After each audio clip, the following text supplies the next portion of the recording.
Okay, so this first tip is something that I picked up in a book called The Inner Game of Music by Barry Green, which is a great book, and I recommend that you pick up a copy and read it. And this exercise will really quickly allow you to improve your playing technically on your instrument. It doesn't matter what instrument you play, it could be guitar, piano, drums, even singing. So the first thing you need to know to do this exercise is when you're playing any instrument, there are literally hundreds of muscles involved in the process, and if all these muscles are working in the correct balance, your playing will be excellent. If though your muscles aren't working in this proper balance, or there are other muscles that aren't supposed to be involved in the process and these are interfering, then your playing will be much less than perfect. And another side effect of having these interfering muscles is it's going to be really uncomfortable to play, because with the interfering muscles they're going to restrict what the correct muscles for the process are supposed to be doing.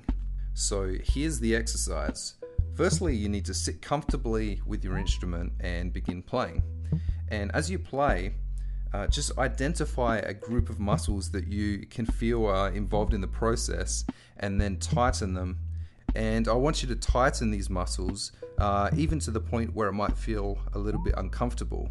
So as you keep playing with these muscles really tight, it's going to feel a little bit strange, but after 10 seconds or so, deliberately loosen this same group of muscles as much as you possibly can without stopping playing. And then continue to do this, continue to tighten for 10 seconds and then loosen for 10 seconds and move back and forth. And a good way to think about this is if you pretend that there's a scale of 1 to 10, and when these muscles are really tight it's a 10, and when they're really loose it's a 1. So as you're playing along, what you're doing is you're switching between a 10 and 1. You're going really tight, really loose, really tight, really loose. And once you've been doing this for a couple of minutes, then allow this muscle group to relax into a position between 1 and 10 where it feels right and really natural and comfortable. And this is where the magic happens, because it's really likely that you're going to settle into a much more relaxed state after doing this exercise, and the degree of tightness of this muscle group is going to be much different than when you first began the exercise. So what you've done is you've just identified exactly the involvement that you need from this particular group of muscles.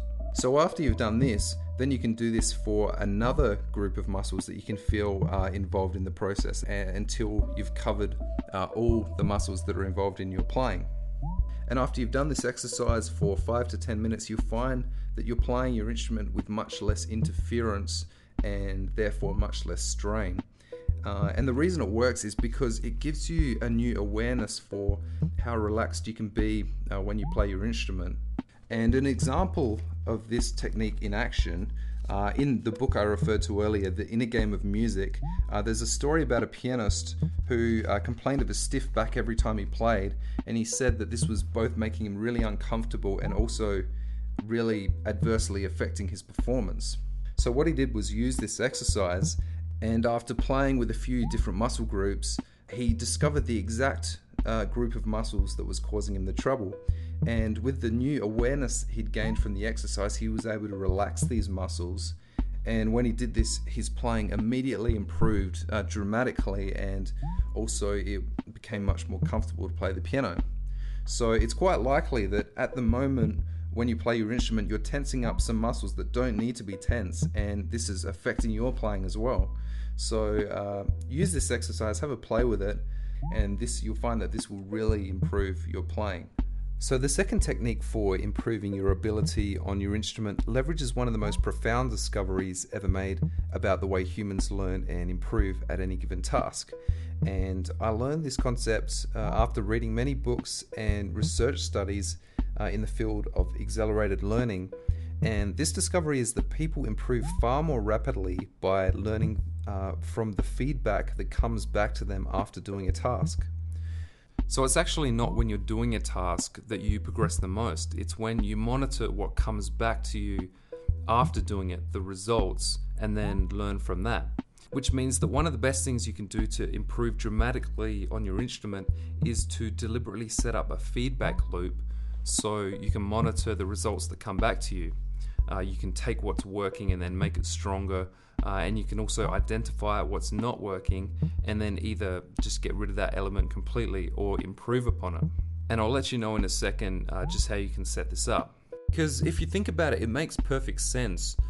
Because let's just say you're taking a singing lesson every Saturday and you go in there and you practice the exercises, and each time you make a mini breakthrough or a major breakthrough, your teacher lets you know about it, and it feels really good at the time. But by the time you get home and try and actually recreate what you've just learned, you've probably forgotten how you were doing it, or you might practice the exercise and you might try and recreate it, but you can't really hear if you're getting the same results that you were getting in the lesson. So this is an example of not having a big enough feedback loop to learn from. And if you want to improve at a painfully slow rate, then this is a really good plan. But if you want to improve much faster, let me give you a better plan. All you need to do is, when you practice your instrument, just record the session. And it doesn't matter how you record it. It doesn't really matter if the recording quality is good or not either, just as long as you can listen back to it and hear what you were doing.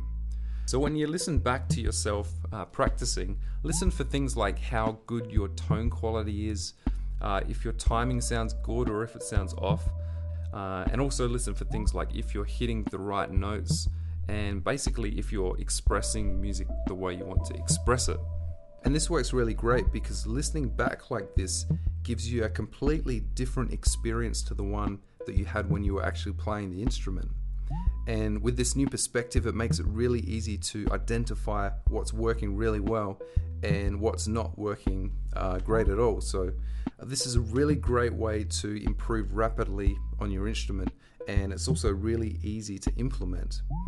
And I've used this exact method to become really good at many instruments, including piano, guitar, bass guitar, and even the saxophone.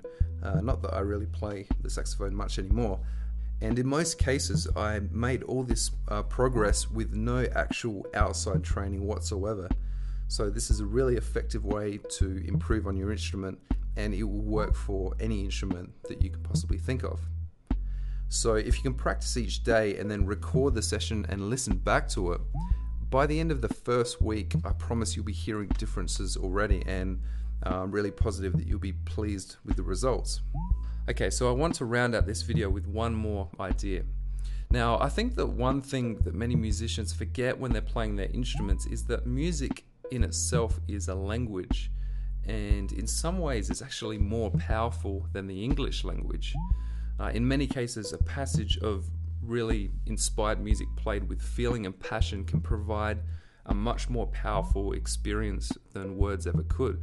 And you'll find that movie makers agree with this wholeheartedly, because there are, probably in most movies, you'll find many scenes that use the power of music to take the audience on an emotional experience that they'll never forget. So with that in mind, when you're playing your instrument, try and use it to actually tell a story and communicate what your song is trying to express. So here's an exercise that will let you play around with this idea. Firstly, conjure up in your mind a beautiful moment in your life where you felt like you were literally walking on air. So just bring that image into your mind, and now pick up your instrument, and without using any words whatsoever, without saying or using any lyric ideas, try and express this feeling on your instrument. Now, after you've done that one for a couple of minutes, let's try a different one. Now, in this scenario, pretend that you're scoring a movie, and it's a scene where the main character has just suffered a terrible tragedy and their world is literally falling apart in front of them. So what you need to do here is pick up your instrument and try and describe this scene with the instrument. Try and describe the emotions that this character is going through, and use your instrument to talk and express the emotion in this scene.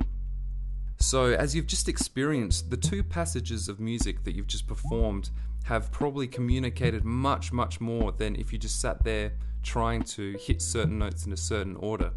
They've contained much more emotion and actually used the language of music to communicate certain ideas. So I hope you play around with these exercises, because they've allowed me to dramatically improve on several different instruments, and they really do work.